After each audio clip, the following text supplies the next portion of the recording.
tu Datuk Seri Anwar Ibrahim baru jadi Perdana Menteri, baru angkat sumpah. Waktu tu juga aku dan scriptwriter sedang menulis skrip tu. Sebab bapak aku selalu buat cerita polis. Aku dah buat banyak cerita polis, Polis Ibu 3 lah. Even bapak aku pun dah buat Gerak Khas. Dah banyak dah cerita polis. So apa yang pembaharuannya lagi? So aku nampak kita memperbincangkan soal rasuah lah. So itu bagi aku sesuatu yang menarik dan sesuatu yang baru yang jarang ditonjolkan dalam filem Malaysia. Masa tu of course kita dah tahu dah cerita ni, tak tahu lepas ke tak lepas, tapi kita hanya yakin dengan tak apa, Anwar Ibrahim dah jadi Perdana Menteri kan. Aku just berpegang pada janji dia nak ada kebebasan bersuara dalam media. So berpegang pada itu saja. Bapak aku macam takkan dapat approve punya. So aku cakap dekat bapak aku, kita cuba apa? Kita cuba, kalau kita tak cuba kita tak tahu. Katakanlah dia tak bagi, mungkin kita ubah kisah polis ni bukan di Malaysia, mungkin fiction punya polis. So itu plan aku lah. Apabila dihantar ke PRO, alhamdulillah pegawai tu suka dengan skrip ni, dan of course dia ada penambahbaikan, dia ada suruh tukar agak-agak banyak jugalah. Tapi aku okey, walaupun ada pertukaran, as long as dia okey dengan majority of the story, aku rasa aku dah bersyukur sangat-sangat lah. Dan waktu kita nak shoot, kita perlu approval daripada atasan lagi, dan alhamdulillah waktu tu dia pun approve. So kita shoot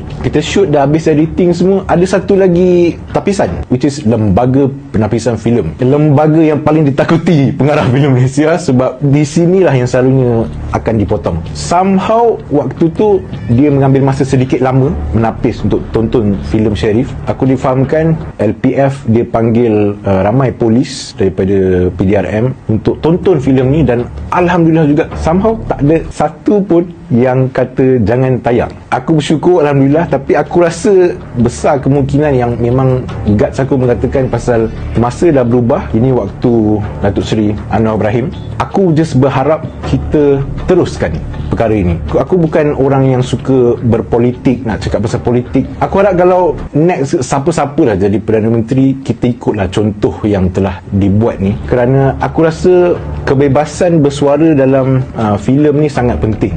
Sebab kadang-kadang masalah macam isu rasuah, dengan menutup isu itu, dengan kita senyap jangan cakap apa-apa, dia tak menyelesaikan masalah itu. Dia sebenarnya lebih baik kita memperbincangkan masalah itu. Medium filem ni bagi aku bukannya nak tuding jari pada siapa salah apa, kita cuma nak memperbincangkan, kita aware yang yes kita ada masalah ni, kita juga aware yang kita sama-sama sebagai rakyat Malaysia nak fight masalah ni. Dan that's why dalam filem Sherif aku tunjuk bukan saja polis rasuah, tapi ada polis yang tangkap polis. Maksudnya ada usaha di dalam pasukan PDRM untuk menegakkan integriti dalam pasukan. So itu tujuan asal aku untuk buat filem Sherif. Maksudnya kita bukan nak hentam polis, kita nak tunjukkan kita sebagai rakyat Malaysia, kalau ada masalah rasuah, kita sama-sama, kita lawan, kita selesaikan masalah tu. Tu aku harap lembaga penapisan meneruskan perkara ini untuk membuka ruang supaya pembikin filem, bukan saja aku, pembikin filem mana-mana, untuk memperbincangkan masalah-masalah sosial, masalah-masalah even politics ataupun anggota-anggota beruniform, supaya penonton kita, minda mereka boleh lebih berkembang dan tidak di satu takut yang lama. Dan aku rasa memang rakyat Malaysia mendahagakan kejujuran dalam sinema Malaysia. Okey, dialog yang paling viral yang watak Sherif cakap Perdana Menteri pun boleh masuk penjara pun sama. Aku tak ada niat nak attack siapa-siapa pun.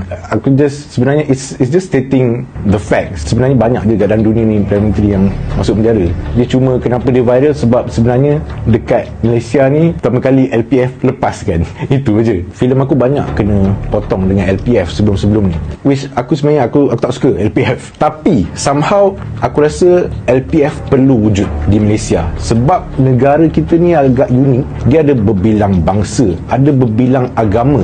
Perkara-perkara sensitif ni boleh mengkucar-kacirkan negara. Jadi aku rasa harus ada lembaga penapisan untuk menjaga perkara ini supaya dia tidak melampaui batas yang boleh mencetuskan huru-hara dalam negara ni. But at the same time, of course, harus ada keterbukaan. Contohnya sesebuah filem memperbincangkan isu rasuah. Jadi ini satu benda yang aku rasa healthy lah. LPF jaga sensitiviti agama, tetapi perkara-perkara yang intellectual punya debate, contoh macam isu rasuah atau isu salah guna kuasa politik, harus ada seimbang.